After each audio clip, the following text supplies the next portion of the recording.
Ma credo che l'aspetto stimolante di questa iniziativa sia che portiamo la Biennale, dico io, in terraferma. Cioè questa grande Venezia nota nel mondo, la Biennale nota nel mondo, un fascino straordinario, però sempre veneziano.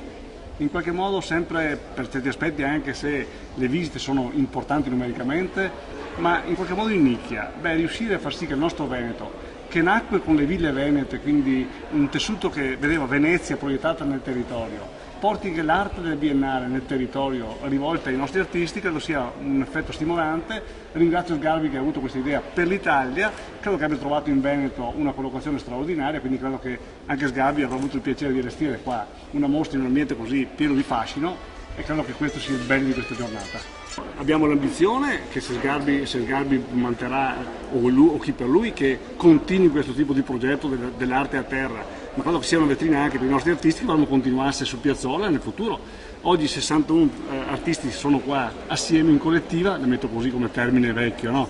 Poi perché non 61 mostre personali di nostri artisti contemporanei in quelli di Piazzolla? Qua, ma non solo, il Veneto ha tante ville, tanti momenti espositivi, quindi più avviciniamo l'arte ai cittadini, più li rendiamo appassionati. Ma è già aperta, abbiamo scelto questa occasione per mostrare che è aperta e per dire che era e sarà aperta sempre di più, perché vogliamo sia il nostro fiore all'occhiello, dico io, in terraferma. Ma dà anche un risultato superiore al padiglione Italia a Venezia, all'Arsenale. Io non dico che è molto migliore questo. Ma io non so se è migliore. C'è maggior spazio, insomma. Non sta a me fare i paragoni, dico che è uno spazio aperto, uno spazio nuovo e aggiuntivo. Certo. Quindi quando tu Molto offri bello. più cultura hai sempre ottenuto un risultato. È vero, sì. Grazie a voi intanto.